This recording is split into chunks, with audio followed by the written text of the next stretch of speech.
Election के हवाले से हमारे प्रदेश अध्यक्ष जनाब अख्तरुल ईमान साहब ने जो बात कही थी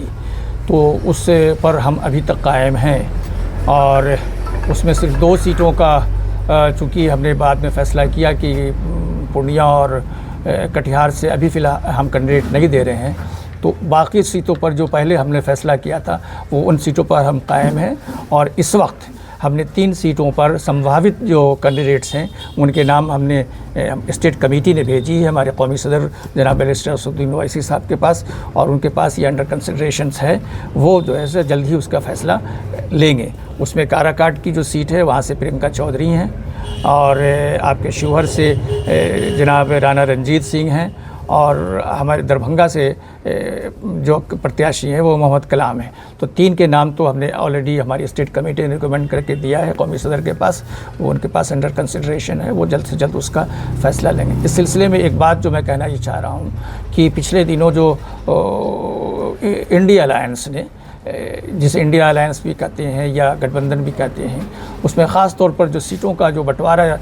राजद ने किया है उसको लेकर अक़लियतों में बड़ा रोष है और काफ़ी नाराज़गी देखी जा रही है। वो ये कहते हैं कि साहब आपने 22 कैंडिडेट्स का ऐलान किया है जिसमें मुसलमानों को जो आपको बराबर वोट देते रहे हैं और आपका बड़ा वोट जो है वो सपोर्ट रहा है पिछले दिनों, उसको आपको सिर्फ 2 सीटें आपने उन्हें दी है, जबकि आप दूसरी जो MY कम्बिनेशन में जो वाई का जो है जादवों का है उन्हें कोई एतराज़ नहीं है, लेकिन ये कि उनको आपने 8 सीटें दी हैं। तो 22 में 8 सीटें आपने जादवों को दी हैं, 2 सीटें जो मुसलमानों को दी हैं। उससे मुसलमानों में ख़ास तौर पर हमारे नौजवानों में मुस्लिम नौजवानों में बड़ी नाराज़गी है और वो कहते हैं कि राजद ने हमारे साथ जो है वो सौतेलापन का सबूत दिया है। तो इस सिलसिले में हम पर प्रेशर काफ़ी है और सारे बिहार से जो बाकी सीटें भी बची हैं ख़ास करके फर्स्ट फेज़ के बाद की, वहाँ हर जगह से प्रेशर है कि आप कैंडिडेट दीजिए। वो कहते हैं कि कैंडिडेट, लेकिन ये है कि हम बड़े तहम्मुल से और बड़े सब्र के साथ और बड़ा देखभाल का फ़ैसला कर रहे हैं, समझबूझ कर रहे हैं। तो कितनी सीटों पर आखिरी जो 7वें फेज़ तक हम इलेक्शन लड़ेंगे उसके सिलसिले में हमारे कौमी सदर उसका फ़ैसला करेंगे बैरिस्टर साहब।